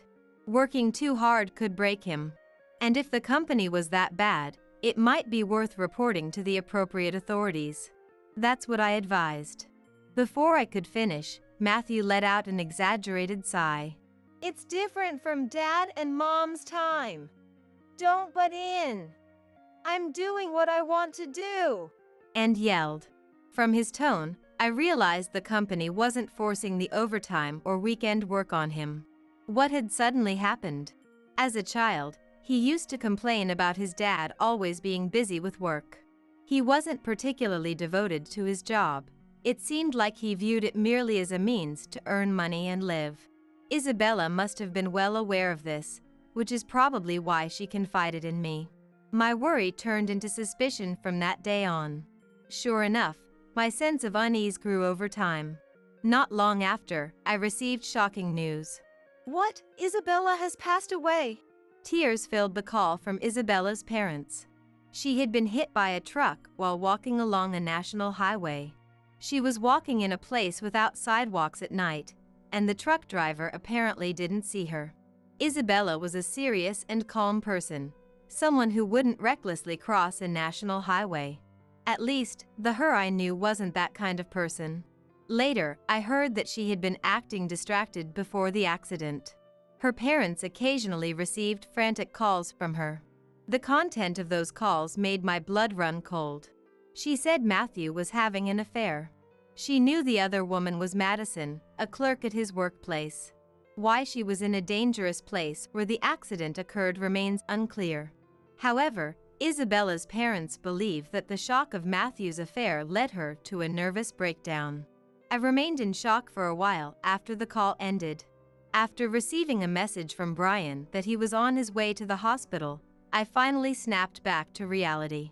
By the time I arrived, Brian, who had left work early, was already at the hospital. Only Isabella's parents and Kevin, being held by them, were there. Apparently, the news of the accident was first sent to Matthew, but there was no response. Then it reached her parents, and finally, he was contacted at the very end. Despite his company being much closer to the hospital than our house, he was the last to arrive. And he didn't seem to be in any rush or showing signs of panic. What the hell are you doing? Brian, having heard about Matthew's demeanor and his affair, furiously confronted him. I had never seen Brian so angry. Yet, Matthew was defiant. I did have an affair. But what happened to her was an accident, right? It's not my fault. The affair was her fault, not mine. He blamed the root cause on Isabella not paying attention to him after Kevin was born. Once a child is born, parenting becomes the priority. However, for Matthew, who had always been the center of attention in the family, it was unacceptable that someone else was prioritized, even if it was his own son. Thus, he couldn't prioritize a lifestyle that favored Kevin, leading to Kevin not being very attached to him. This vicious cycle resulted in feeling out of place in his own home. He yelled in front of the late Isabella that her nervous breakdown was her own fault. Her parents broke down crying at his irresponsible words, and Brian was a step away from hitting Matthew. I could only try to calm Kevin, who started crying harder at the sight of the adults' argument. At that moment, I felt so helpless, watching the situation and not being able to do anything. This was how a decisive rift formed between us and him. Kevin pleaded for Isabella's parents or us to take him in, but Matthew refused. Though he confessed to the affair at the hospital, there was no further evidence, and no one had recorded the confession, so his affair wasn't proven. I was extremely worried about his selfish behavior. So, hoping it might help, I gave Kevin a map and contact information to our house. It was a bit of a walk from their house to ours, but it was better than nothing. If nothing else, that would be fine. And so, we parted ways. Later, I heard rumors that he had remarried to that Madison. I heard she is about 10 years younger than Matthew. There were rumors they were dating even though she knew he was married at the time. I was worried about Kevin. I had visited Matthew's house alone a few times, but it was always dark, and no one answered the doorbell. After several attempts, I gave up to avoid being reported as a suspicious person. It's been years since I last saw Kevin. Those memories keep coming back, even as life goes on. Even now, drinking warm cocoa, I think of him. He used to enjoy the cocoa I made. I wonder how he's grown, how he's doing, and if his family situation is okay. But all I can do is worry. I sip from my mug, looking outside. A cold wave has hit our area today, turning everything outside the window white. The surroundings are enveloped in night and terribly cold. I'll likely need to shovel snow tomorrow. You know, we might need to shovel snow tomorrow morning. I was about to discuss tomorrow's shoveling with Brian, who was watching TV, when the doorbell rang. Brian and I look at each other. We don't know anyone who would visit us on a snowy night like this. With a bit of fear, we open the sliding door to find a high school-aged boy standing there, carrying a small child on his back. His appearance catches my attention. The boy wears a slightly wrinkled white shirt under a school jacket and worn-out sweatpants. The small child is in a t-shirt, a thin hoodie likely for autumn, and shorts. Both have red limbs and a little snow piled on their heads and shoulders. Long footprints lead from the pure white garden to the road. It seems they walked here in this attire. As I realized this and looked at the boy's face, I was surprised. You must be Kevin? I hadn't seen Kevin since he was in elementary school, but I was certain. The corners of his eyes droop like Isabella's, and his nose is just like Matthew's. He should be a freshman in high school this year, so the age fits. However, I didn't recognize the child Kevin was carrying. Grandma, long time no see. Indeed, the high school-aged boy was Kevin. Tears distorted my vision. I didn't know what to say, moved by the painful sight and the joy of reunion. Grown up now, he was, unlike me, never one to wear his emotions on his sleeve. Please, can you let us stay for the night? I didn't know what had happened, but there must be a reason they were out in this snowy weather, thinly dressed and at this place. They must have come here relying solely on the address I gave him when he was young. The effort it took to come this distance in the snow, carrying a child, must have been immense. I was about to nod, as if to say of course. Don't be ridiculous. I won't take care of that kid. The one who came stomping to the entrance was Brian, who was supposed to be watching TV in the back of the house. It seems he heard our conversation. Even I froze at his angrily raised voice. Long having been together, if I'm taken aback, Kevin, a high schooler, must be terrified. Worried, I looked at Kevin and the child. But Kevin, unfazed by Brian's demeanor, muttered quietly, looking down. "I see," he said, smiling. It was a hollow smile that twisted just his lips. It was as if he had expected this all along. Anger rose in me at Brian for causing Kevin to make such an expression. No matter how stubborn or unforgiving, what kind of attitude is this towards an innocent, beloved grandson? Just as I was about to speak up, "I'm cold." The child on his back shivered. His limbs had turned even redder, his lips more purple. Kevin's legs were shaking, no longer able to carry the child on his back. Brian glared at the child on the back. "We need to get to a hospital first. If you're not going, I'll take the car out." Oh. Brian, wide-eyed, silently grabbed the car keys and hurried to the garage. I knew he could be hard to understand, but in his way, Brian was worried about Kevin and the child. "Can't take care of that child, huh? Always short on words." It meant the child was in too dire a state to be cared for at home. Right, that's the kind of man he is. I hadn't realized until now, but there was a hint of panic in Brian's actions. I followed his words and urged Kevin to the garage. "You've done well to make it this far. We're going to the hospital, so you can relax now. Let me carry the child." "Oh, no, it's okay." Kevin's face showed surprise, then confusion, as if trying to make sense of the situation. During this time, he readjusted the child on his back and, prompted, began walking towards the garage. It seems Kevin grew up to have a strong sense of responsibility. He always worries about the kids, putting himself last. Even though he's shivering with terrible frostbite. It was my role in the car to reassure him that everything would be okay. Afterwards, we managed to find a hospital open at night, and Kevin and the little one were able to see a doctor right away. When asking the doctor about their condition, they were diagnosed with frostbite and malnutrition.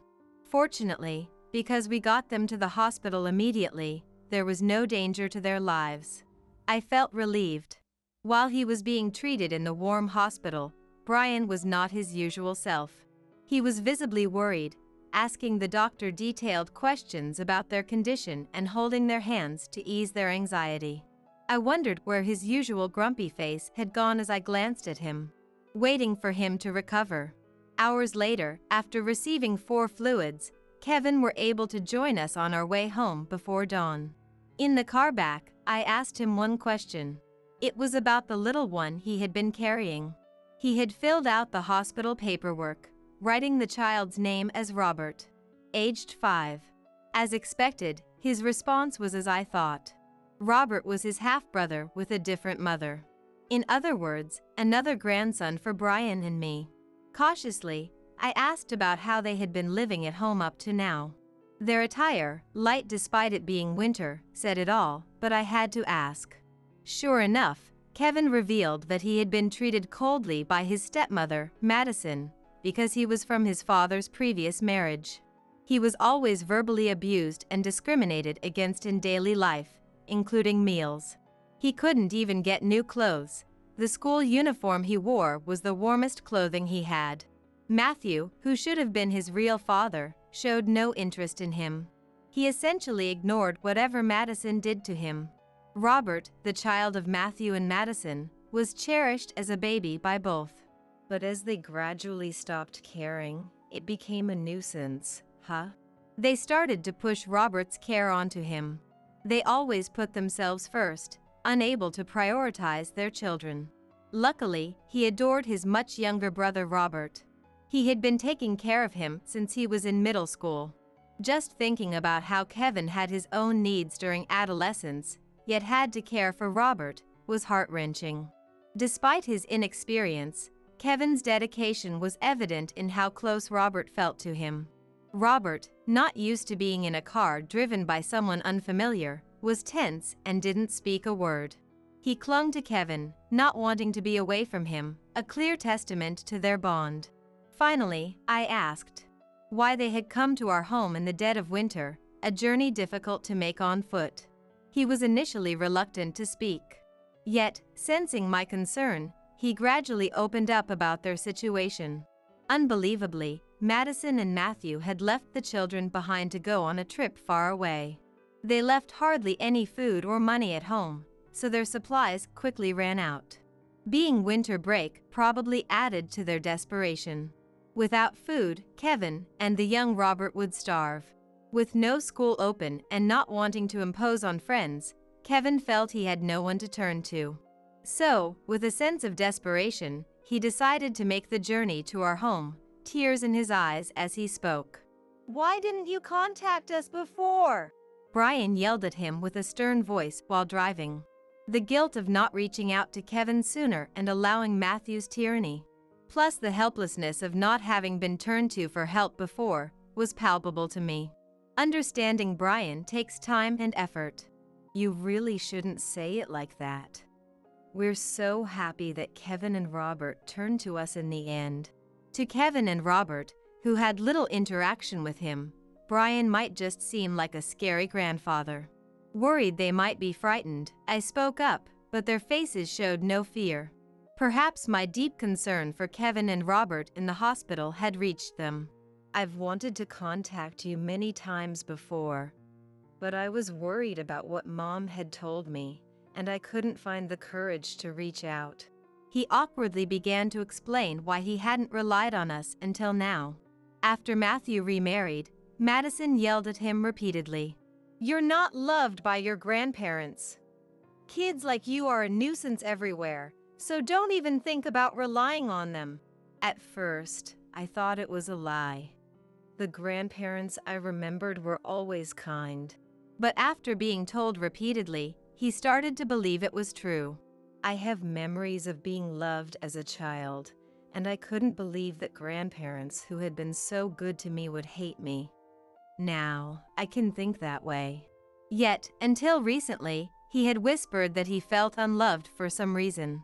Madison must have manipulated him into not seeking help from me or Brian. So that's why you smiled when he yelled. Kevin nodded.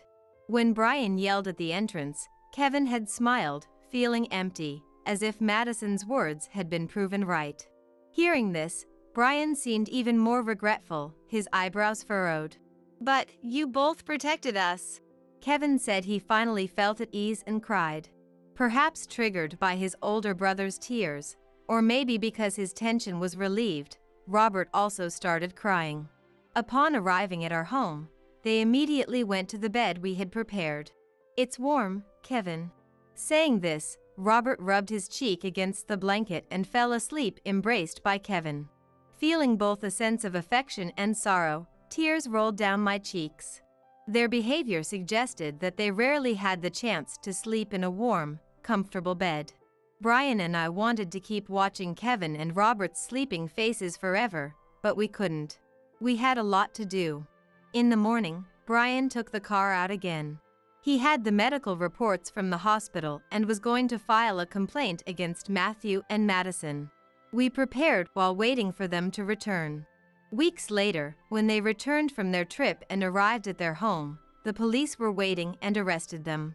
Initially, Matthew accused me and Brian of kidnapping. He continued to assert this even when confronted with evidence. Brian and I feel responsible for how selfishly and terribly our son turned out. The last time we saw Matthew in court, his face had become even more severe than when we last parted. What went wrong? Did we make a mistake in how we raised him? Or was there some significant turning point in Matthew's adulthood? It might be too late to ponder these questions now, but seeing Matthew continue to hurl terrible words in court made me realize we've reached a point of no return. Now, we must focus solely on protecting Kevin and Robert, who have been deeply hurt. Brian and I discussed and decided to wholeheartedly support Kevin and his brother. Eventually, the two were arrested for neglecting their guardianship duties. The diagnoses of malnutrition, among other things, served as decisive evidence. The statements from me, Brian, and the boys likely helped support this decision. Suddenly, Kevin and Robert were left alone. With their parents arrested and nowhere to go, they wanted to come to our house. But I think we, who raised Matthew to abandon his parenting responsibilities, are not qualified to raise them. So, we also consulted Isabella's parents.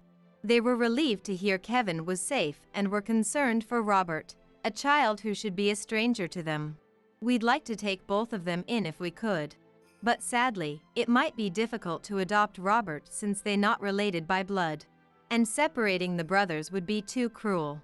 That's why they said our home, where the brothers can stay together, is the best option. They also promised to support each other going forward.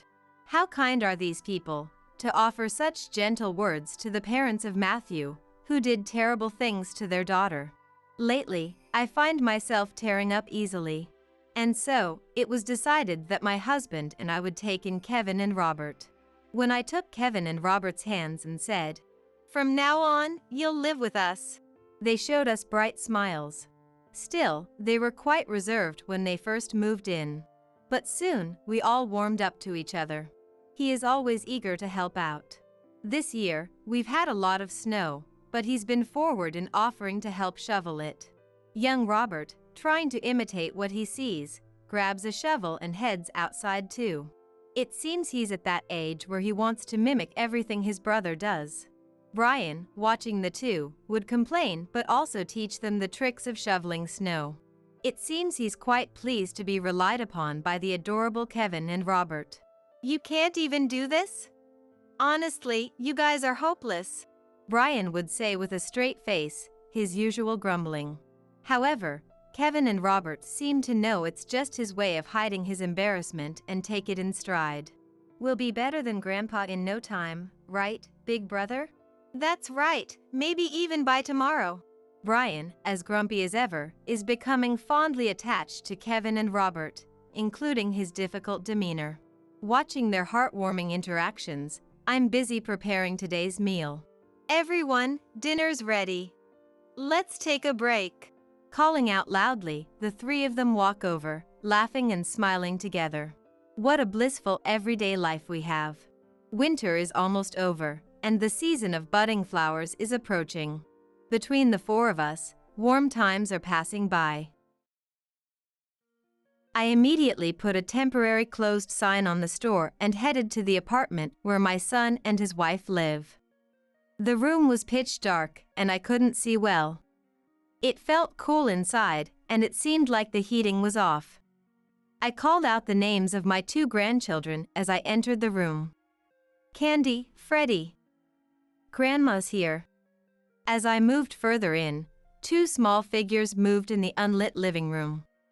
When I turned on the light, there was Candy, looking thin and cold. Beside her, her brother Freddie was shivering as he ate a banana from Candy's hand. 4 frightened eyes stared at me. "Candy, Freddie." I couldn't help it and hugged them both. Candy and Freddie clung to me tightly and started crying loudly.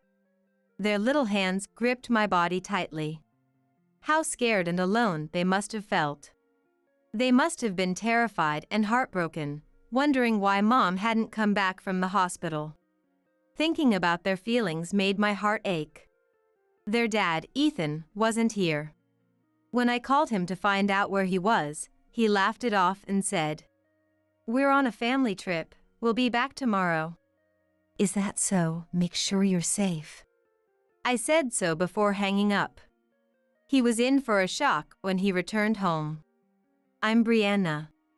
I run a small restaurant, and today, like every other day, lunchtime was hectic.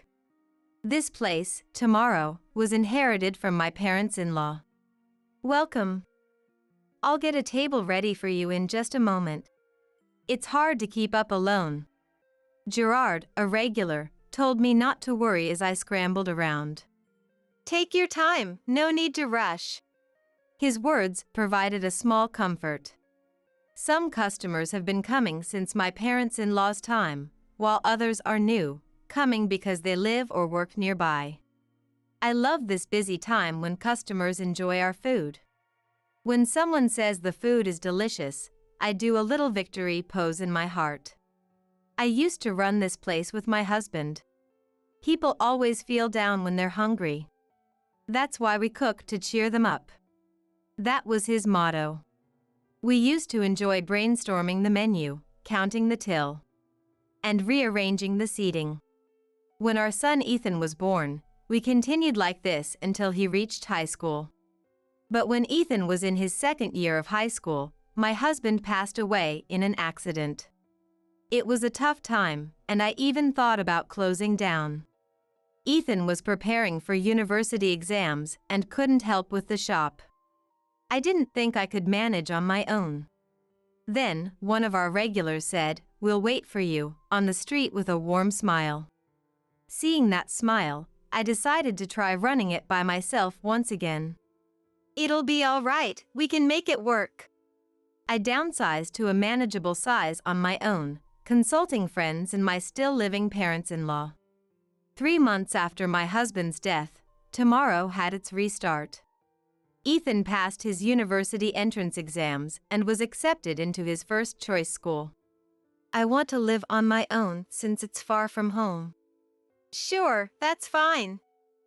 Let's go house hunting soon. I tried to accommodate Ethan's requests as much as possible. Because both my husband and I were always busy with the shop, we hardly had time for Ethan. The shop was flourishing, and we couldn't neglect it. After closing, my husband would stay for preparations. And I would come home to cook dinner and wait for him, entertaining Ethan. Dad, are you working again today? I remember Ethan asking that every night when he was little. With a look of loneliness. I wish we could have had more family dinners, but those were rare. I feel guilty for making Ethan feel lonely all this time. I want you to learn what you want, find what you love, and pursue it with all your heart. That's what I told Ethan on the eve of his university entrance exams and his moving out. Ethan just nodded silently, looking down. He said no more. Even after he started living on his own, I kept running the small shop by myself. We had enough savings for his university tuition, so we didn't need to use any scholarships. The 4 years he spent as a college student flew by in the blink of an eye. During that time, I continued to run the shop alone. After graduating, Ethan found a job and started working. Imagining Ethan leaving for work in a suit and tie made me smile quietly to myself, thinking about how much that little boy had grown. He even had a girlfriend he was serious about, planning to marry. I was so surprised when I met her that I almost couldn't believe my eyes. Ethan's girlfriend, Drew, was as beautiful as a magazine model. Nice to meet you, I'm Drew. I'm dating Ethan. Her voice was so lovely and her manner of speaking so polite that I was overwhelmed. I thought she must be from a very wealthy family. Not at all, we're just a normal family. She laughed, gracefully. I wondered what kind of charm Ethan had to attract such a wonderful person. They were already living together, or rather, Ethan had moved into Drew's place. I had no choice, my room was too noisy next to me. No choice, Ethan. It's fine. I was renting a slightly larger room anyway, so it worked out well. Drew said this cheerfully, as if to offer a lifeline. Her polite speech, graceful gestures, and bright smile. I liked her immediately and couldn't help but say, Ethan may be like this, but please, take good care of him. Thus, they happily married, and 3 years later, they had 2 children. The firstborn was a girl named Candy. The second was a boy named Freddie. I've become a grandma, haven't I? I mused, speaking to my husband's photo. Even after the children were born, Drew made time to visit the shop. Hello, Brianna. Oh, welcome. Drew, what about your work? After the children were born, I switched to a job I could do from home. Oh, what a time we live in. I marveled, alternating my gaze between young Candy and Freddie. These little ones would also grow up and become independent like Ethan. Thinking about it made children seem all the more mystical, and I found myself staring at them longer. As the seasons came full circle, my 2 grandchildren grew. My face gathered more wrinkles, and before long, Candy was in elementary school. Candy, how old are you now? I asked her one day when she came to visit the shop. I'm 6 now, and I'll be 7 on my next birthday. Her response was so mature, it didn't seem like she was in elementary school. She must take after her mom. According to Drew, she takes good care of her younger brother, which is a big help. They don't fight and get along very well, she said, proudly talking about them. Everything seemed to be going well, and it felt like all was leading to a bright future, but that wasn't entirely the case. There was one thing that worried me. It was about Ethan. He couldn't seem to keep a job for long after getting employed. He left the company he joined right after graduating within half a year. There's too much to do. It's not worth the salary. Then he got another job. But he left that one too, within 3 months. I can't do what I want, and it's impossible to work without remote options these days. Changing jobs so frequently won't get you anywhere. It's not my fault. It's the bad economy. He would always find some excuse to quit his job. Watching him do this made me sigh in resignation. If you're not working, you should at least take care of Candy and Freddie. Me? No way. That's Drew's job, not mine. Drew was the one supporting the family instead of Ethan. Even while talking to me, Ethan was glued to his smartphone. I wondered what he was so engrossed in. Hey, Mom, take a look. I enjoy food blogging as a hobby and post it on social media. He showed me his phone, filled with photos of various dishes from different places. The photos of delicious-looking food.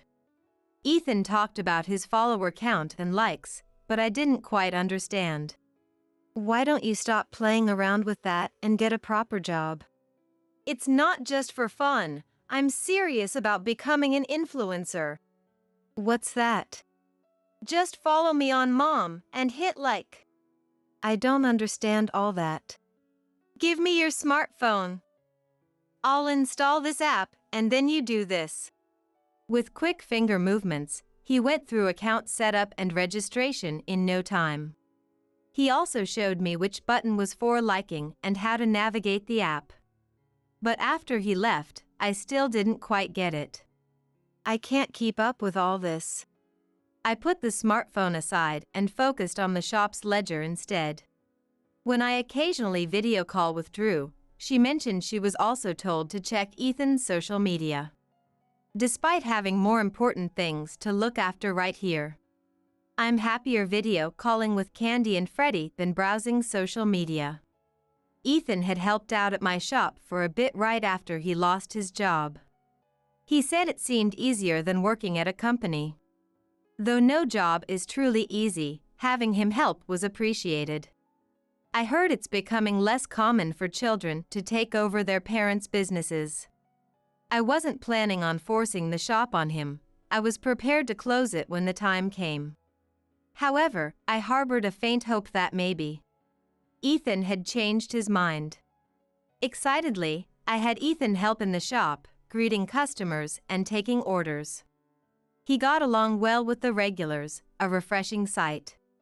The first week seemed to start off well. Perhaps he's more suited to this than office work. That was what I thought, but from the next week Ethan began to slack off. He hardly took any orders, didn't clean up much, or assist customers. Worse, he started browsing social media in front of customers. He even asked customers, both regulars and new ones, to follow him and like his posts. The next day, Ethan didn't show up at the time he was supposed to work. Ethan, where are you? Are you off today? I quit that job. It was harder than I thought. After that, he wouldn't answer my calls, and I was back to running the shop alone. Ethan stopped coming to the shop altogether after less than 10 days. Since then, Ethan focused more on social media than anything else. Meanwhile, Drew recently started working multiple jobs and cutting back on sleep. I worry she might collapse from overwork. But Ethan shows no concern and continues his food blogging and social media posts. During a rare video call, Drew let slip her true feelings. "I wish he'd at least earn some money."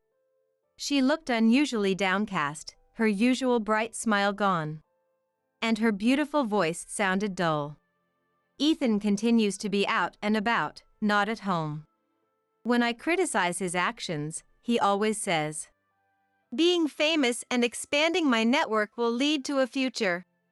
Despite doubting the reliability of his plan, I listened. But if Ethan could make a living out of it, I also wanted to support him. Somewhere deep down, I too indulged in the hope of letting Ethan do what he wanted. Drew, too, believed in Ethan and couldn't bring herself to criticize him harshly. His actions, whether due to them or not, did result in a slight increase in followers and likes. However, I soon realized it was a mistake. One day, as usual, I was at the shop. It was as cold as midwinter outside, cloudy, and the forecast mentioned possible snow in the evening. Since customers rarely come after lunch, I spent the time on evening prep and cleaning. While wiping the tables, my smartphone rang in my pocket. It was Drew. Expecting another regular video call, I answered. But what came through was a very weak voice. "Brianna, I'm sorry. There's something I need to tell you." She had collapsed from overwork a few days ago and would be hospitalized for a while. "Hospitalized? How are you now? Are you okay?" "I'm managing." "You should have told me sooner without hesitating." "So sorry. I wanted to tell you, but Ethan said there was no need." "Ethan did?" "He said he would take care of the kids. But I'm worried about them." "Of course you are. What about Ethan? Is he at home?" It seemed unlikely that he would do such a thing. But with his wife hospitalized, even Ethan would presumably take care of the children.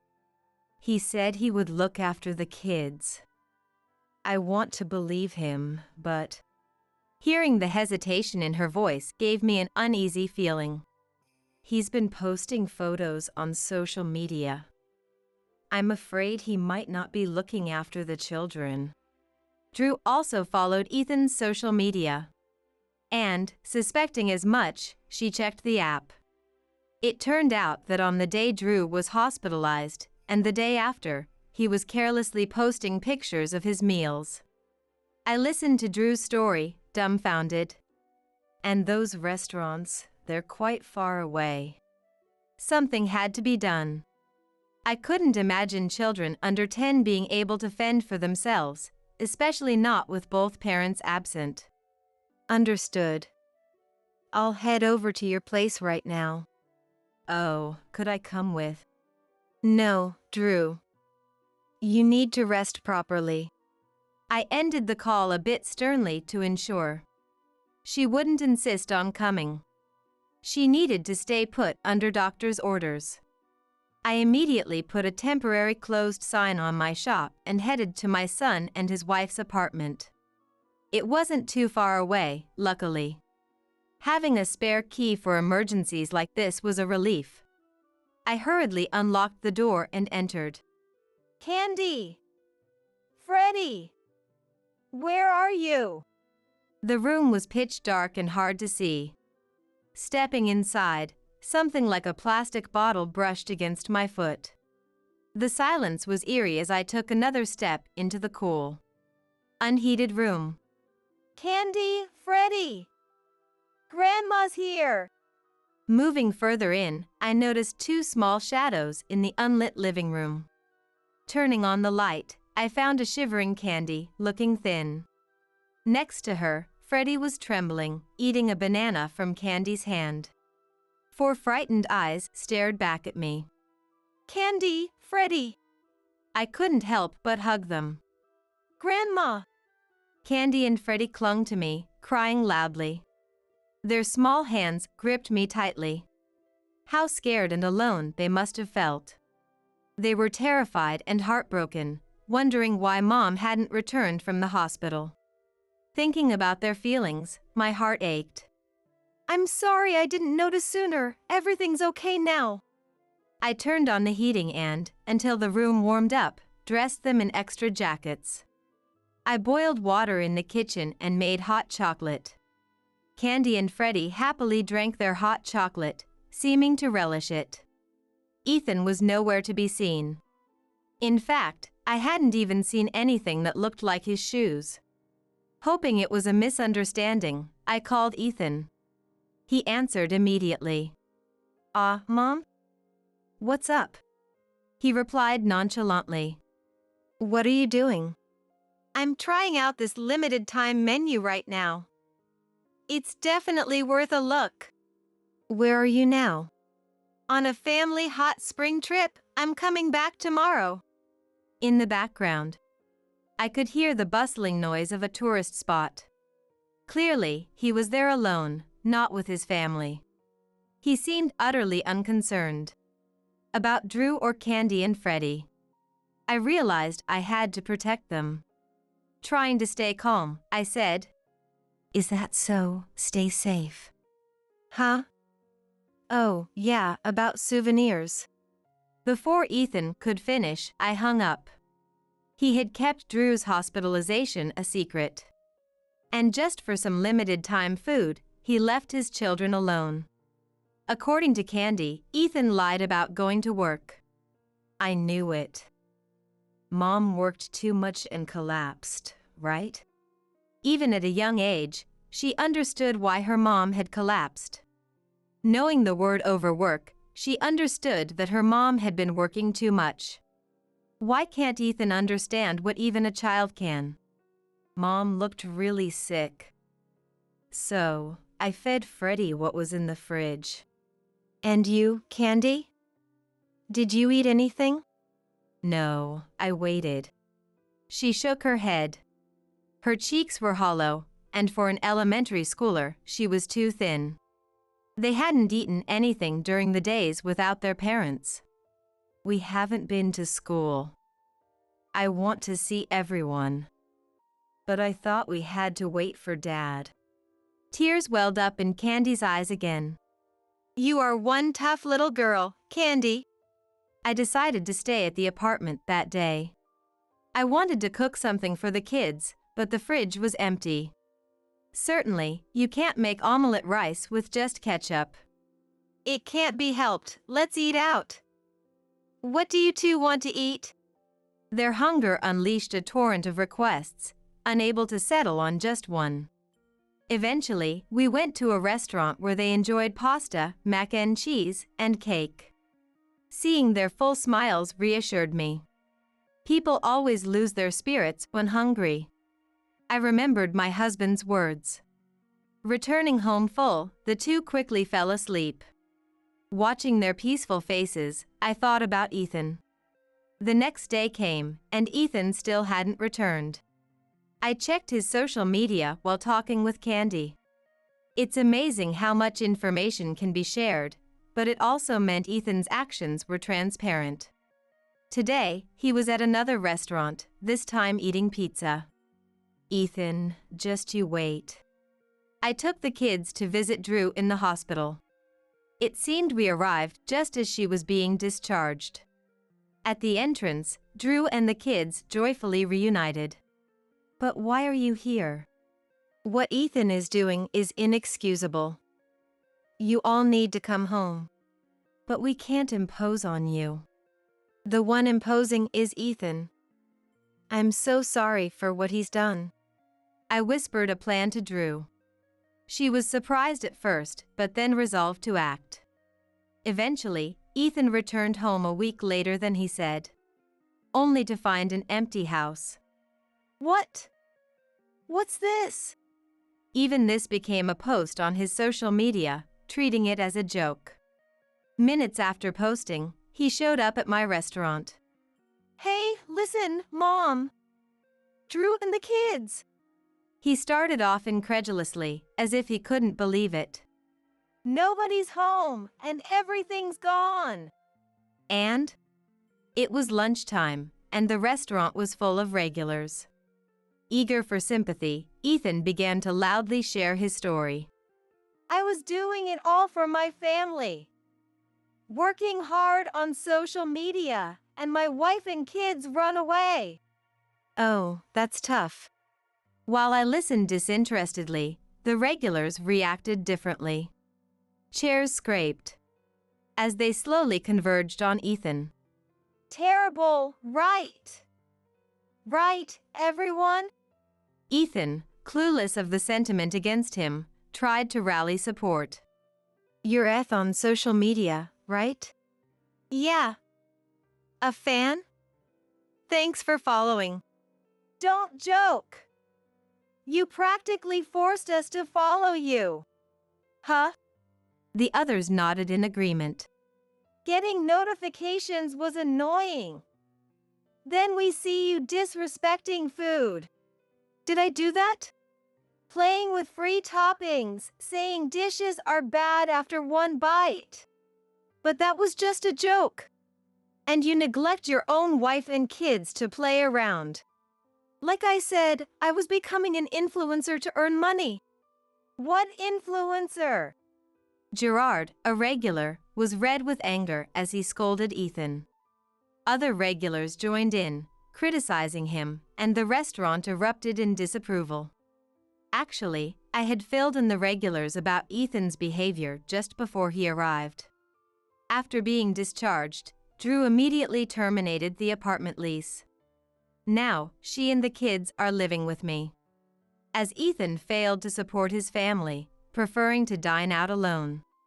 Focused only on increasing his followers and likes on social media, he neglected his responsibilities. Upon hearing everything, the regulars, already familiar with Ethan's conduct online, were furious. One said, I'll give him a piece of my mind. Gathering others for support. I'll give him a piece of my mind. Gathering others for support. Unaware, Ethan continued posting on social media. Stop it. I'm not the bad guy. Help. Half crying, Ethan was physically pushed out of the restaurant by the regulars. Don't ever show your face here again. Ethan was sternly reprimanded by the regulars and ran away screaming. After that, he was nowhere to be seen. Weeks passed. The weather forecast started to mention the arrival of spring and the need for pollen allergy measures. Lately, my nose has been a bit itchy, perhaps due to the pollen. Drew suffers from hay fever, constantly complaining about her runny nose. I've noticed more of the regulars wearing masks too. I wonder about Ethan, but as far as I know, he didn't have hay fever. His whereabouts remain unknown. He was so focused on becoming famous, urging even his friends to follow him. But this desire backfired spectacularly. Since that day, informed followers quickly made his social media blow up. Naturally, his identity was recognized by those around him, and returning to this town is unlikely now. His disregard for food got him the comeuppance he deserved. I continue running the diner, living with Drew and the kids. Recently, we launched a website for tomorrow where customers can make reservations via smartphone. Drew, who works in web design, easily handled the task. The website features our dishes and the spirit of the diner inherited from my parents-in-law. And even mentions my husband. I never met my father-in-law, but through these stories, it feels like I have. What a lovely website. Thank you, Drew. Her contributions don't stop there. She has systematized the inventory and sales accounting, making daily bookkeeping much easier. What used to be done by hand now calculates automatically when entered into the computer. How convenient. Even I, who was not accustomed to smartphones, found it easy to adapt. Thanks to also accommodating phone reservations, we've seen an increase in customers. Candy, returning from elementary school, started to drop by the diner. She handles phone calls with care. Yes, this is tomorrow. Yes, would you like to make a reservation? Though slightly hesitant, she shakes her head affirmatively when asked if she needs help. Our recommendation? It's the fried chicken. It's freshly made and crispy. Watching her consult her notes while speaking, she's charmed the regulars. Everyone loves her adorableness. As I manage the diner day by day, I wonder if she might take it over someday.